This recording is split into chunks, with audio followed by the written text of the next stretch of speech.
ମାଲକାନଗିରି ଜିଲ୍ଲାରେ ବନ୍ୟା ପାଇଁ ପୁଣି ପୋଲାଭରମ ପ୍ରକଳ୍ପକୁ ଦାୟୀ କରିଛି ବିଜେଡି। ସେହିପରି ବନ୍ୟା ମୁକାବିଲାରେ ପ୍ରଶାସନ ବିଫଳ ବୋଲି ସିଧାସଳଖ ଅଭିଯୋଗ କରିଛି। ସ୍ଥାନୀୟ ସ୍ୱାଗତ ହୋଟେଲଠାରେ ଆୟୋଜିତ ସାମ୍ବାଦିକ ସମ୍ମିଳନୀରେ ବରିଷ୍ଠ ବିଜେଡି ନେତା ପ୍ରଦୀପ ମାଝୀ ରାଜ୍ୟ ସରକାରଙ୍କୁ ଟାର୍ଗେଟ କରି ପ୍ରବଳ ବର୍ଷିଛନ୍ତି। ସାମ୍ବାଦିକ ସମ୍ମିଳନୀ ପୂର୍ବରୁ ପ୍ରଦୀପ ବନ୍ୟାଞ୍ଚଳ ପରିଦର୍ଶନ କରିଥିଲେ ଏବଂ ସ୍ଥାନୀୟ ଲୋକଙ୍କ ସହିତ ଆଲୋଚନା କରିଥିବା ସମ୍ପର୍କରେ ଗଣମାଧ୍ୟମକୁ ସୂଚନା ଦେଇଥିଲେ। ବନ୍ୟା ପୂର୍ବରୁ ଲୋକଙ୍କୁ ସତର୍କ କରିନଥିଲା ପ୍ରଶାସନ। ପ୍ରଶାସନିକ ଅବହେଳା ଯୋଗୁଁ ଲୋକେ ହଇରାଣ ହୋଇଛନ୍ତି। ପରିସ୍ଥିତିର ଆକଳନ କରିବାରେ ପ୍ରଶାସନ ବିଫଳ କରିଥିଲା। ଯଦି ପୂର୍ବରୁ ପ୍ରଶାସନ ପ୍ରଚାର କରିଥାନ୍ତା ଏବଂ ସୁରକ୍ଷିତ ସ୍ଥାନକୁ ଚାଲିଯିବା ପାଇଁ ସତର୍କ କରିଥାନ୍ତା, ତେବେ ଲୋକ 20 ଘଣ୍ଟାରୁ ଉର୍ଦ୍ଧ୍ୱ ସମୟ ଧରି ଗଛ ଘର ଉପରେ ଫସି ରହିନଥାନ୍ତେ ବୋଲି ପ୍ରଦୀପ କହିଛନ୍ତି। ବଦିଲି ପଞ୍ଚାୟତରେ ବ୍ୟାପକ କ୍ଷୟକ୍ଷତି ହୋଇଥିଲେ ସୁଦ୍ଧା ବହୁ ଲୋକଙ୍କୁ ଏଯାଏ ପଲିଥିନ୍ ମିଳିନି।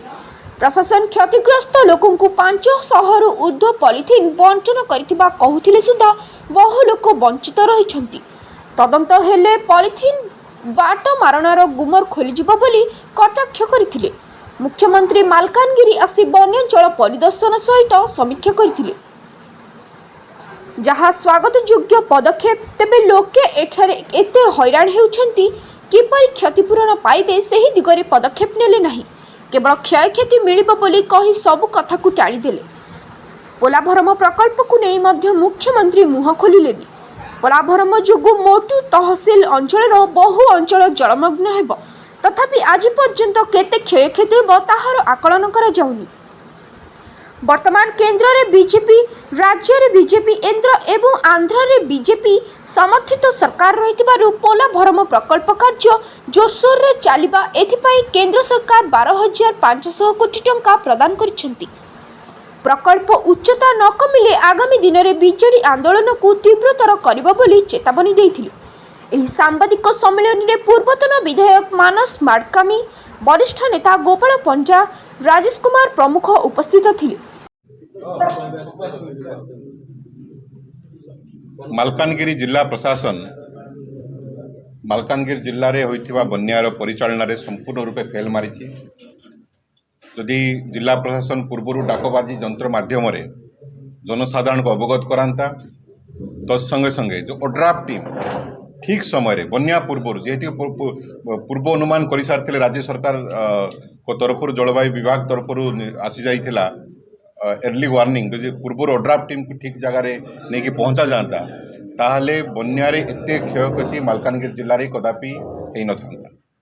ତତ୍ସଙ୍ଗେ ସଙ୍ଗେ ଯେ ପୋଲାଭରମକୁ ନେଇ ସାରା ରାଜ୍ୟରେ ଗୋଟେ ଚର୍ଚ୍ଚାର ବିଷୟ ପାଲଟିଛି ପୋଲାଭରମ ଡ୍ୟାମ୍ ଏବଂ ପୋଲାଭରମର ବ୍ୟାକ୍ ୱାଟରରେ ସମ୍ପୂର୍ଣ୍ଣ ମାଲକାନଗିରି ଜିଲ୍ଲା ଆଗାମୀ ଦିନରେ ଧ୍ୱଂସ ବିଧ୍ୱଂସ ହୋଇଯିବାର ସମ୍ଭାବନା ରହିଛି, ସମ୍ପୂର୍ଣ୍ଣ ଜଳମଗ୍ନ ହୋଇଯିବାର ସମ୍ଭାବନା ରହିଛି।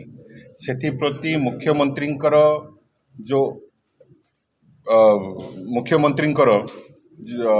ମୁଖ୍ୟମନ୍ତ୍ରୀ ଜିଲ୍ଲା ଗସ୍ତ କରି ତା ଉପରେ କିଛି ମଧ୍ୟ ସୂଚନା ନ ଦେବା ସମ୍ପୂର୍ଣ୍ଣ ଜିଲ୍ଲାବାସୀଙ୍କୁ ଅତିମାତ୍ରାରେ ବ୍ୟଥିତ କରିଛି। ଆମେ ସମ୍ମାନୀୟ ମୁଖ୍ୟମନ୍ତ୍ରୀଙ୍କୁ ଅନୁରୋଧ କରିବାକୁ ଚାହୁଁ ମାଲକାନଗିରି ଜିଲ୍ଲା ତରଫରୁ ଯେ ଖୁବ୍ ଶୀଘ୍ର ସେ ଜଣାନ୍ତୁ ନିଜ ସରକାର ତରଫରୁ ଯେ ମାଲକାନଗିରି ଜିଲ୍ଲାର କେତେ କ୍ଷୟକ୍ଷତି ହେବ। ସଠିକ୍ ତଥ୍ୟ କାହା ପାଖରେ ମଧ୍ୟ ନାହିଁ ଏବଂ ବିଜେପି ସରକାର, ମୋହନ ମାଝୀଙ୍କ ସରକାର ସମସ୍ତ ଦୋଷ ଅନ୍ୟମାନଙ୍କ ଉପରେ ପେଲି ଦେଇ ନିଜେ ଖସିଯିବାକୁ ଉଦ୍ୟମ କରୁଛନ୍ତି। ଥରେ ସରକାରରେ ବସିଲା ପରେ ମାଲକାନଗିରି ଜିଲ୍ଲାର ସମ୍ପୂର୍ଣ୍ଣ ଦାୟିତ୍ୱ ଓଡ଼ିଶା ସରକାରଙ୍କର, ରାଜ୍ୟ ସରକାରଙ୍କର। ସରକାର ଅନ୍ୟ ଉପରେ ଦୋଷ ଦେଇ ଖସି ପାରିବେ ନାହିଁ। ତତ୍ସଙ୍ଗେ ସଙ୍ଗେ କିପରି ଭାବରେ ଡ୍ୟାମ୍ ହାଇଟ୍କୁ କମ୍ କରାଯିବ ଏବଂ ତତ୍ସଙ୍ଗେ ସଙ୍ଗେ କିପରି ଭାବରେ ଓଡ଼ିଶା ମାଲକାନଗିରି ଜିଲ୍ଲାକୁ ସୁରକ୍ଷିତ ରଖିବା ପାଇଁ ଏମ୍ବାର୍କମେଣ୍ଟ ତିଆରି ହେବ, ନଦୀ କୂଳରେ ଆଡ଼ିବନ୍ଧ ତିଆରି ହେଇକି ମାଲକାନଗିରି ଜିଲ୍ଲାକୁ ସୁରକ୍ଷିତ ରଖାଯିବ, ସେଥିପାଇଁ ତତ୍ପରତା ପ୍ରକାଶ କରନ୍ତୁ ଏବଂ ସମାଧାନର ବାଟ କାଢ଼ନ୍ତୁ। ଚୁପ୍ ବସିଲେ ହେବ ନାହିଁ, କାରଣ ନଭେମ୍ବର ଦ୍ୱିତୀୟ ସପ୍ତାହରୁ ପୋଲାଭରମ ପ୍ରକଳ୍ପ କାର୍ଯ୍ୟ ଆରମ୍ଭ ହେବାକୁ ଯାଉଛି। କେନ୍ଦ୍ର ସରକାର 12,500 କୋଟି ଟଙ୍କା ଅନୁଦାନ ଦେଇସାରିଛନ୍ତି। ଆମ ପାଖରେ ଆଉ ସମୟ ନାହିଁ, 2 ମାସ ସମୟ ରହିଲା। 2 ମାସ ଭିତରେ ଯଦି କୌଣସି ସମାଧାନର ପନ୍ଥା ବାହାରେ ନାହିଁ, ତାହେଲେ ସମ୍ପୂର୍ଣ୍ଣ ମାଲକାନଗିରି ଜିଲ୍ଲା ଆଗାମୀ ଦିନରେ ମାନଚିତ୍ରରୁ ନିଶ୍ଚିହ୍ନ ହୋଇଯିବାର ସମ୍ଭାବନା ଅଛି। ୟାକୁ ଆଖି ଆଗରେ ରଖି सम्मान्य मुख्यमंत्री भारतीय जनता पार्टी सरकार एवं केंद्र रे भारतीय जनता पार्टी सरकार तुरंत निष्पत्ति नियंतु एवं समाधान बाट काढंतु एवं ओडिशा एवं मालकानगिरी जिला को बंचातु। मालकानगिरी जिल्लारू रामकृष्ण चौधरी रिपोर्ट संघर्ष टीवी।